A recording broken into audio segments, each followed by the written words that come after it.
Well, hello, this is Jeff Gaudiosi, and you're on misplacedstraws.com where music comes to life.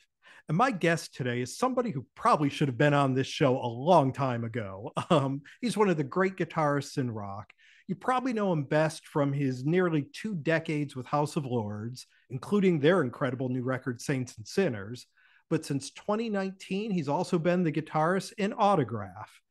Autograph has a new record themselves coming out called Beyond on November 18th. And please welcome my fellow Connecticut resident, Mr. Jimi Bell. Welcome, Jimmy. Thank you so much, my friend. Good to be here. Yeah. So now, before we talk about the record, we got to talk about the band. You replaced original guitarist Steve Lynch about Yes. halfway through 2019 when Steve decided to move on and do some other things. How did Yep. you first get involved with the band? Well, the history of that goes back pretty far. I had met the band, the original lineup, even back in the early '80s when I Mm. was endorsed with Kramer Guitars. Um, I had played a NAMM show. There was one in Chicago at the time, and the band that I was in joined forces was Mm. being sponsored by Kramer, and they brought us to this thing called the Kramer Duncan Jam. It was Seymour Duncan and Kramer Mm. Guitars did this hosting this thing at a hotel, and this particular one was at a theater, and it just so happens Autograph was on that. So that's when I first met the guys. But fast forwarding, I think it was like somewhere in 2014. This other band that from the guys from House of Lords, Chris McCarville and BJ Zampa, we had this other project called Max Explosion.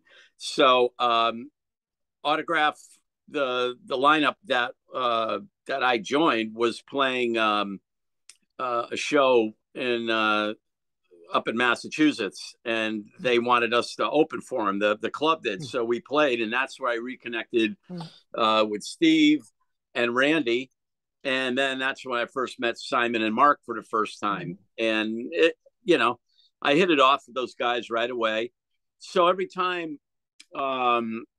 Autograph came around and played at Mohegan Sun Casino, me and Mandy would go see him and, show our support and, got to be friends with him. Then it turned out where we would go down like a day early, maybe, and have dinner with him or go to the event, so we started hanging out. And it just so happens when Steve quit the band in July of 2019, I saw that he made this big post on Facebook. He was leaving, whatever, didn't want to play those. He wanted to move on a different direction. So I called the guys because House of Lords doesn't tour a lot, and I wanted to play more. So I called them, and I already knew them. So I just said, hey, I'd like a shot at, auditioning with you guys. So they sent me a couple songs. Randy, I called Randy, and I hit it off like great. So I called Randy, and he sent me 3 songs. And he said, we'll learn these, and then we'll go out to LA and, do an audition. And so I learned those. And then I said, well, I know these, so can you send me 3 more? So it just so happened I did that, then I learned those 3. So before you knew it, I just asked them for the entire set. So I learned the whole set with all the vocal parts. I started calling the singers, Simon Daniels. I called him up, and we were doing FaceTime back and forth, going over vocal harmonies and everything. I just wanted to be, really prepared, and which I was. So I met Randy, and they ended up where they said, look, you're just going to play the next 3 shows with us, and we'll see how it goes. I said, oh, great. So that's what happened. I met Randy in Atlanta, and we flew to California together. And that same day that we landed, we had a rehearsal. We had 3 days before the show, and we played one song, and that's all it took. It was one song, and they knew I was a guitarist from that point. And you mentioned Randy, back in April of this year, unfortunately, we lost bassist Randy Rand, the last Yeah. active original member. And I mean, when you think about it, that original five, three of them have now passed. Yeah, it's You know, crazy. you played some live dates with Steve Unger from Metal Church, taking Randy's spot on bass, and naturally have the record coming out. Have you guys talk a little bit about the decision to carry on after Randy, both with the record and live? Well, the record was all done and completed, Mm, and and handed in before Randy passed mm, away. All the artwork and everything. So there wasn't any doubt about anything to do with mm, that. This is, when you think about it, this is Randy's very last recording of mm, his life mm, here. So that's sort of a really big deal. Um, Basically, you know, Simon and Mark have been Autograph for 10 years, yeah. a decade. Mm, They've been in that band for mm, that long. That's longer than the original lineup yeah. even lasted. So they have an album, they had an EP out and a full length record. And now this one.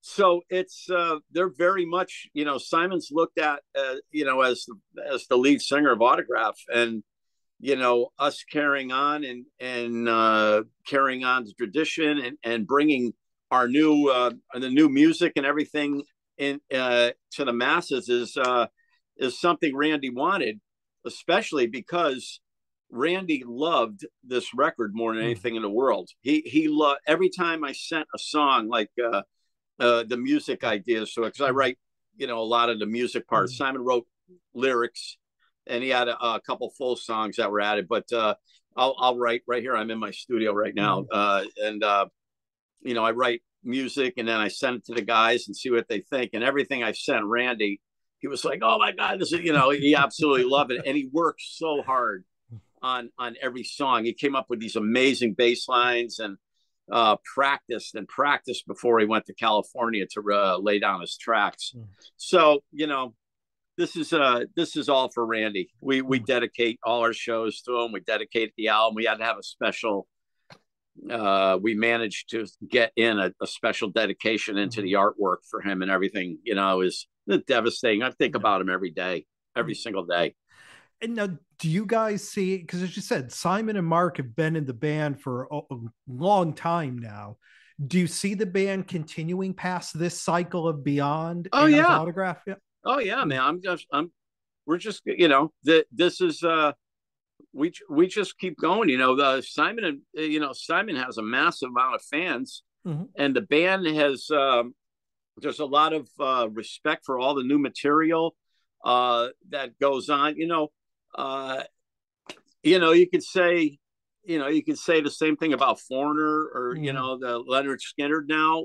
yeah, It's like plus you got to think of it like this. Why we have all this music that we're writing? I still have so much more material that I mhm, wrote already for another two records mhm, almost if we had to. Um, why would Simon want to just say, oh, that's it? I put 10 years of my life yeah, into it. That would be very unfair, you mhm. know? And now for the record itself, I mean, it's just such a strong, straight ahead rock and roll record. Yeah, it's Simon cool, isn't it? Simon sounds amazing on it. He's, Yeah. naturally your playing's killer. You mentioned how you did some of the musical ideas. I mean, as the new guy in the band, were you able to just kind of jump right in with the writing, or was it a Oh, gradual yeah. No, see, process? I told Randy when I first joined the band, I said, uh, you know, they had the songs that they wanted me to play, and I said, I got no problem doing this. I really want to be with this band. I love you guys. We're gonna have a lot of fun.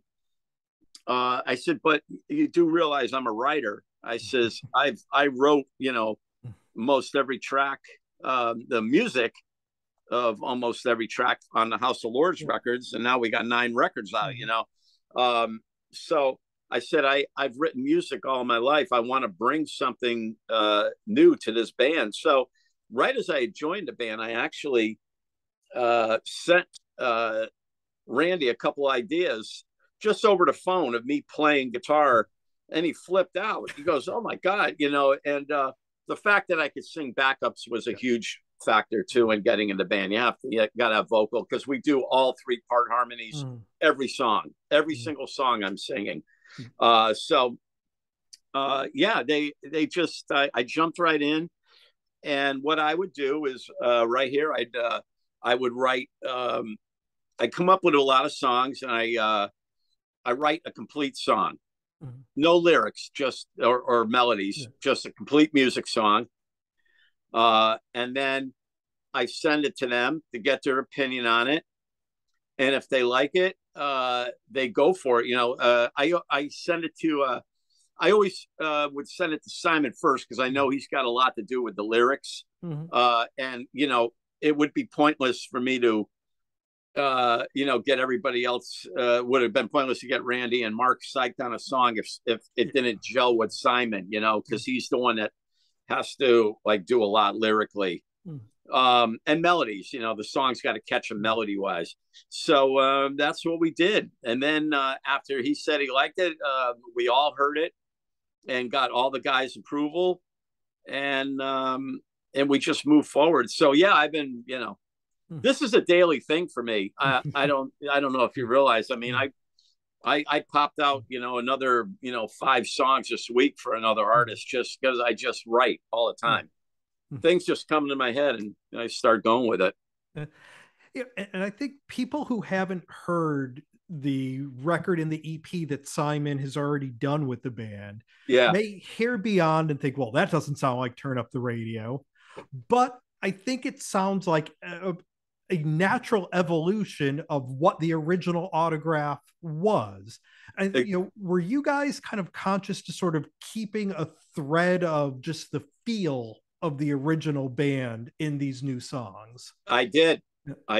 Absolutely, we did. We wanted to, for example, the video song, This Ain't the Place I Want to Be.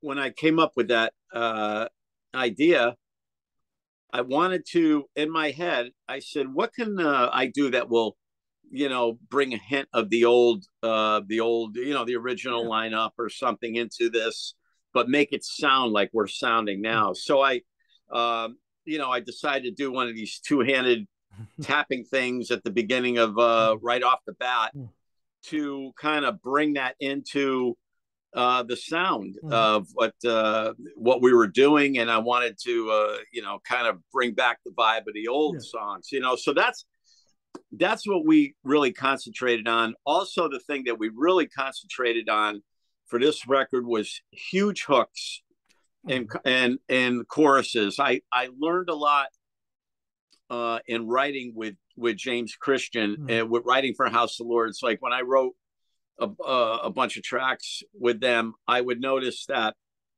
when the choruses come in, they were loaded with harmonies and it sounded huge. There was always a lift right as the chorus came in.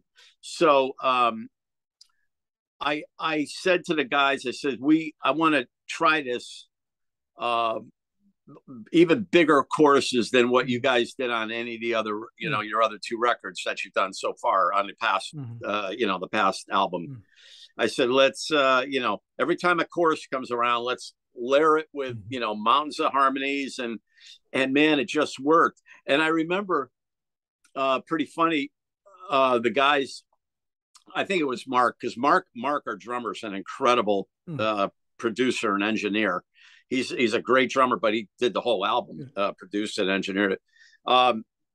They were trying to do things like, at first they said, well, let's, maybe not do the huge harmony on the first chorus, and then after the second verse, we'll bring in the massive amount of harmonies. This is a big lift. And I said, guys, I said, people's attention span is this big right now. I said, I said that first chorus, I write my songs where the chorus comes in about a minute and 15 seconds to the latest minute, maybe 30. That's pushing it too.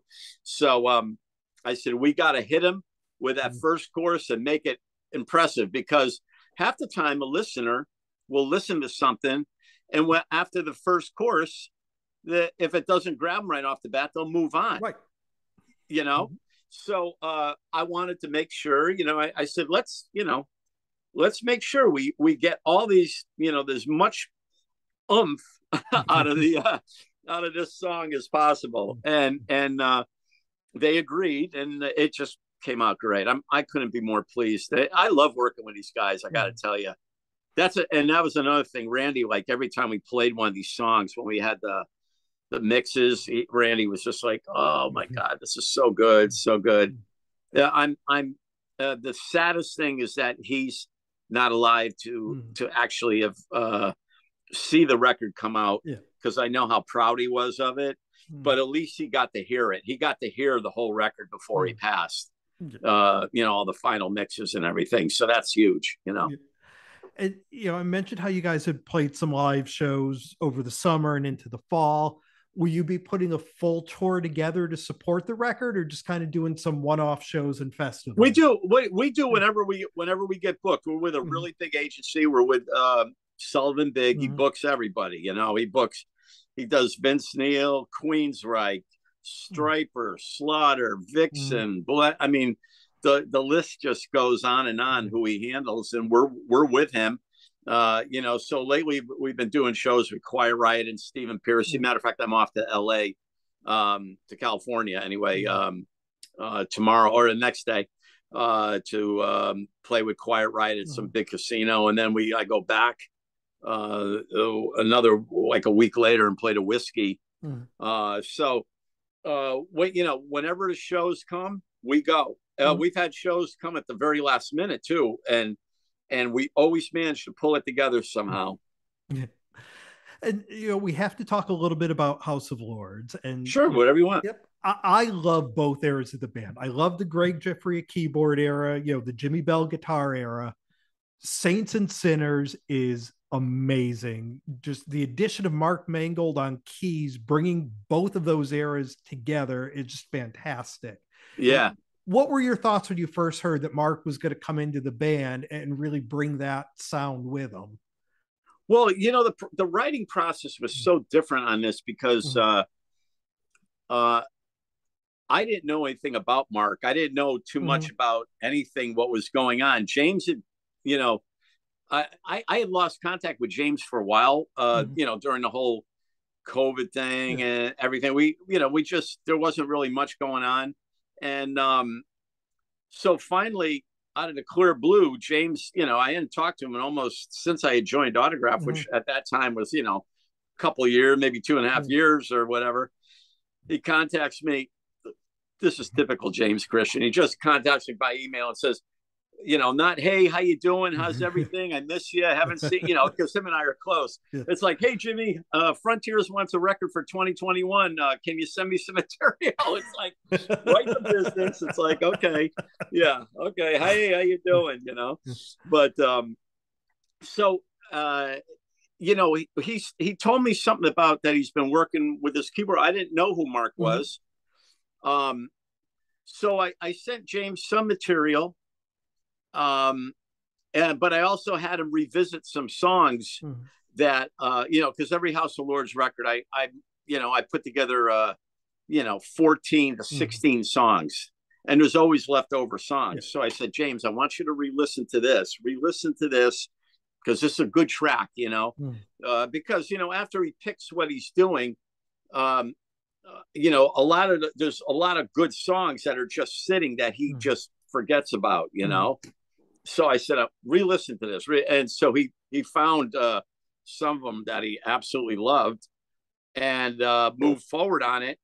And then we just kept going with the thing. And then he started sending me stuff that Mark Mangold had done. And I was going, like, the first time I heard that song, House of the Lords, I went, oh my God, this is cool. So it was a really smart move. And I like the fact of having fresh blood with something like this, because James still played keyboards on every record, but they were more not so prominent. Like we had Mikel Lupi from Whitesnake, because he's a good buddy of mine. So Mikel Lupi came in on the last couple records, Saints of the Lost Soul and New World, New Eyes.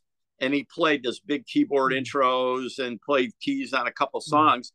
but to have Mark Mangle actually writing in the process, it gives a whole different flair when you have a keyboard player writing, just like, just like anybody, you know? Yeah, Mark's actually a friend. He's been on here a couple of times. I'm actually talking to him in a couple of weeks on another project he's working on. So I was glad to see you guys hook up. Yeah. Now, I have to ask, you mentioned it earlier, Max Explosion, probably the most fun live band I have ever seen. Yeah. Yeah, with Chris and BJ, former House of Lords members, now both in Dokken. Any chance of a Max Explosion reunion show or record? I would do anything for that to happen. Yeah. You don't even, Chris and, I mean, as you know, Chris and BJ are in Dokken, but, you know, I'm ready for that, and I know a lot of people are ready for that. If Max could get back together, we had a really good, tight knit 3-piece unit. It just worked out. The three of us, you know, we had keyboards on tracks, and you know, but a couple times we just did the show without tracks. You know, let's just go for it, because we all sang. That's where that band is where I got my voice going, because in all the other projects I happen to be in, I didn't have to sing at all. I mean, I sang, you know, except for House of Lords, but I mean, that was just some backing stuff for the most part. And but Max is where I really had to concentrate on a lot of stuff. So you know, it was a good thing. And yeah, I'm hoping that band gets back together. So I get messages about it all the time. Seriously, always a fun night when Max is playing. Yeah.